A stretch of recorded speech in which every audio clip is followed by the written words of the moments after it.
冬天啊，小朋友们知道吗？一年有几季呢？有几季季节呢？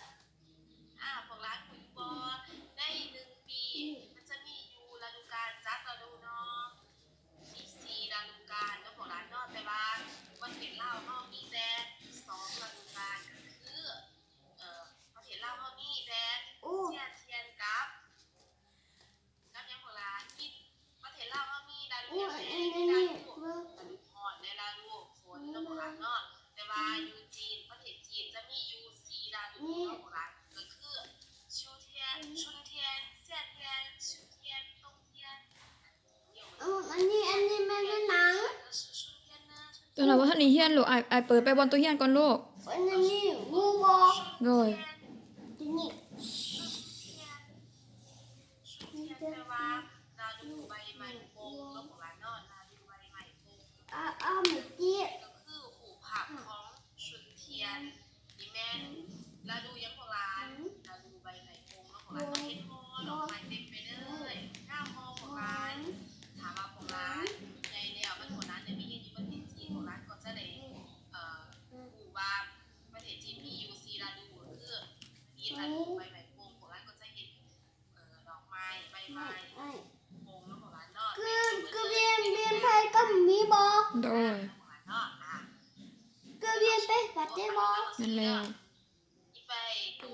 ชุนเทียน อ่านดีๆลูก จุนเจียนอันนี้ไม่หนัง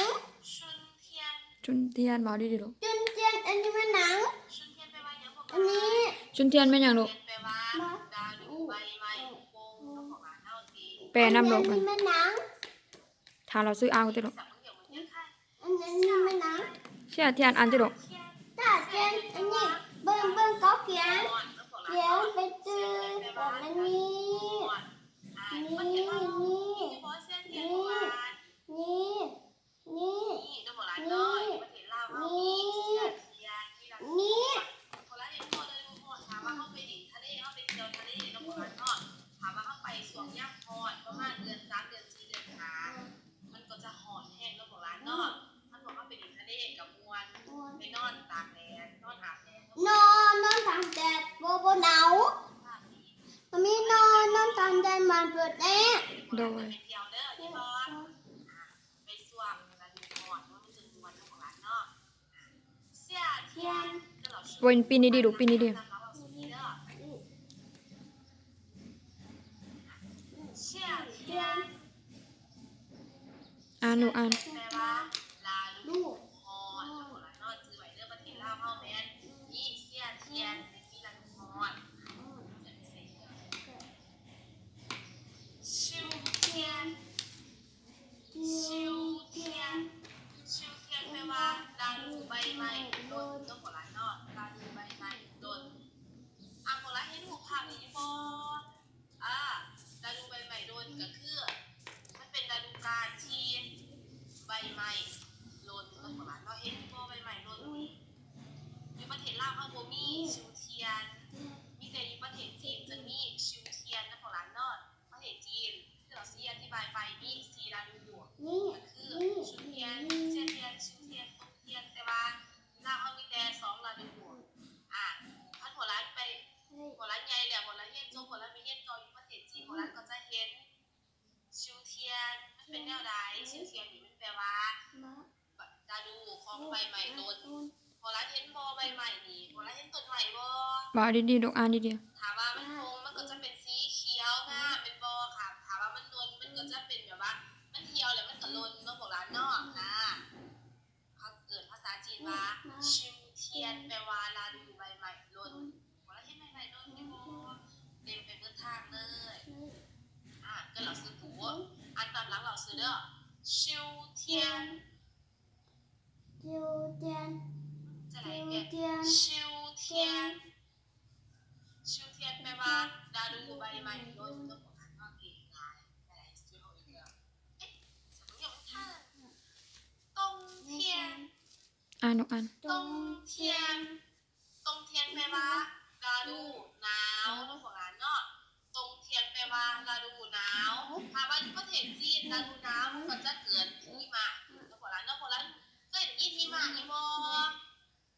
บางคนก็เคยบางคนก็บ่เคยแล้วพอร้านแต่ว่าพวกร้านถามว่าพวกร้านใหญ่เนี่ยพวกร้านไปเที่ยวอันพวกร้านไปสวมประมาณเดือน11 12พวกร้านก็จะเห็นหิมะแล้วพวกร้านถามว่าพวกร้านไปประเทศจีนพวกร้านก็เห็นหิมะตกส่วนร้านหิมะตกจะอยู่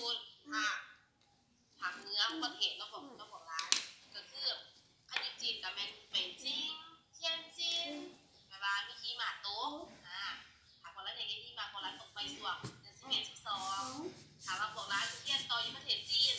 สวมเดือน11 12ก็จะถ้าพวกร้านเทียนถึงบอลที่มีหิมะตกพวกร้านก็จะเห็น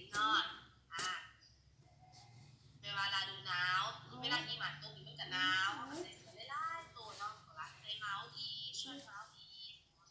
羽绒服冬天对吧ฤดูหนาว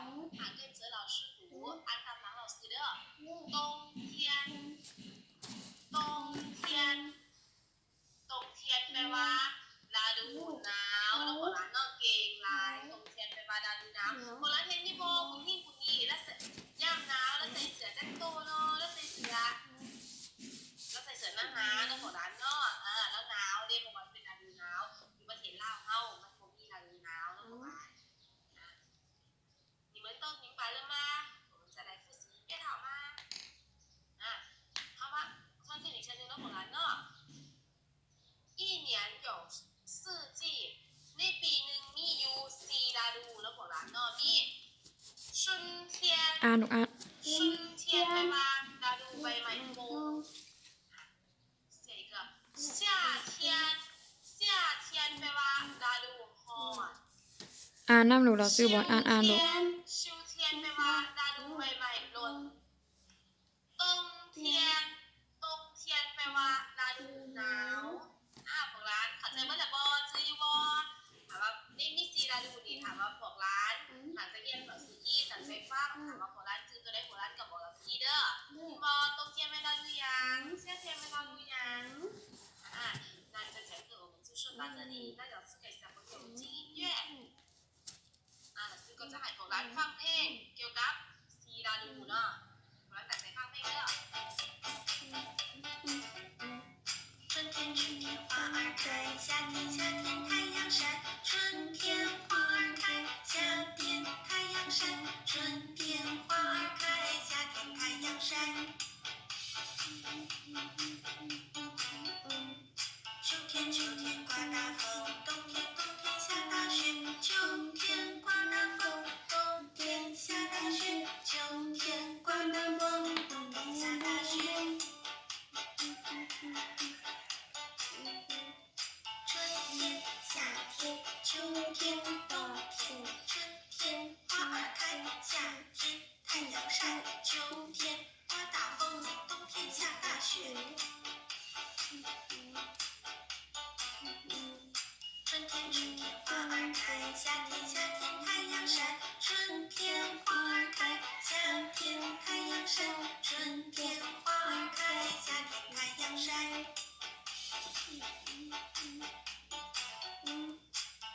秋天刮大风，冬天下大雪，秋天刮大风，冬天下大雪，秋天刮大风，冬天下大雪。春天、夏天、秋天、冬天，春天花儿开，夏天太阳晒，秋天刮大风，冬天下大雪。我们这首歌就讲述了，小朋友听得怎么样呢？好听吗？这节课我们就说到这里，小朋友们下课了，老师再见，谢谢老师。小朋友们再见。拜拜。